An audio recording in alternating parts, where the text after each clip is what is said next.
Hello, and welcome to this episode of Dear FiComm.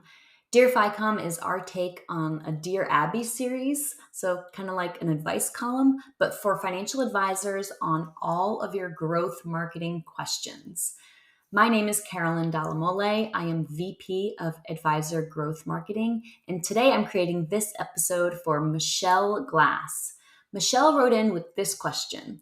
Michelle's asking about her LinkedIn marketing, that she doesn't really have a CTA. She does have a conversion, kind of like download on her website, but doesn't really feel like it's coming together, right? And so just generally, she's asking, how can I improve this based on what I see?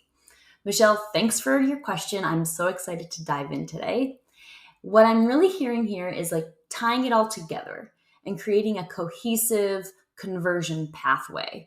So you might hear things like marketing funnel or CTAs. You're even using that word or that phrase in your question. That is what I'm hearing, and that is what I'm seeing based on your LinkedIn and your website. For any other advisor watching out there, let's think about how your pathway could be a little bit more cohesive and how you can be guiding people through to actually becoming a lead. Once they're a lead, you're going to be able to nurture them and speak directly to them because you'll have their email address. But until that point, everyone's just this arbitrary viewer on your stuff. And it's harder to really nurture someone if you can't speak to them directly. Michelle, right off the bat, I want to say I was very impressed by how consistently you are mentioning who you work with. So Michelle works with Lubrizol employees who are thinking about retirement. And Michelle, I see this in your LinkedIn headline. I see it in your LinkedIn posts. I even see it on your website right away. And you are absolutely not hiding the fact about who you work with. And that is a best practice in marketing. You're nailing it. So keep that up. What I see an opportunity for is actually something you self-diagnosed, that you're lacking some CTAs and kind of like check it out. You use like, I don't really have a check this out CTA. My question is, why not? Why don't you have it? You clearly know that you need it, but you're not yet really using them. That is the lowest hanging fruit I am seeing. So as I'm perusing your LinkedIn, I do see you are very well marketing your firm on LinkedIn. The specific reasons I say that are you are using the highlights feature to say you have an upcoming Q&A about retirement. Beautiful. You're also using LinkedIn newsletters. So this is a current way to grow your social media, specifically on LinkedIn. If another advisor is watching and you're curious about kind of like growing your social media audience, I will link a Marketing Masterclass. It's completely free, but it's a previously recorded event that we hosted. And LinkedIn newsletters are featured as a top way to be growing your social media. So Michelle, I want to affirm that this is a really good move right now and to continue posting newsletters. Same with your activity. So you're talking about Lubrizol, 401k, you're doing a retirement Q&A. So your activity, it does match who you serve. Well done there. And do keep that up.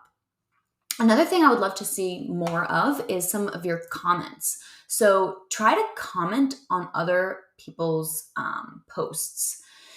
So when you're on LinkedIn and you might just spend 5 or 10 minutes perusing your homepage, it is valuable to be commenting on other people's activity. Why? Because everyone else in their network is going to see your name and your headline right next to your comment. So if they work at Lubrizol or if they have, a brother-in-law that works there, they're going to see what you do and say, who's Michelle?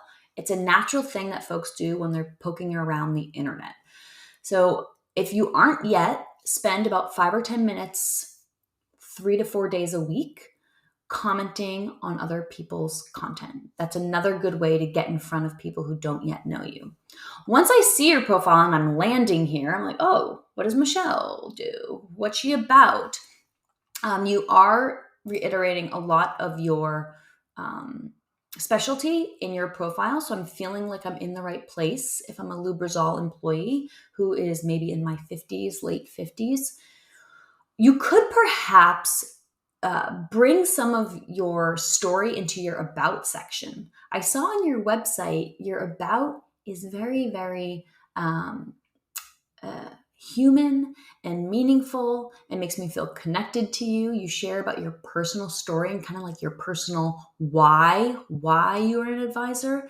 I would invite you to bring some of that into the LinkedIn About page because it was powerful and definitely a strength of yours. When I'm also clicking around, if I'm on one of your articles, right? So if I go to one of your newsletters, you are talking about retirement. This is very, approachable content. I like that you're using emojis, so there's some personality there. But the CTAs, you say to chat about your upcoming retirement, please contact us.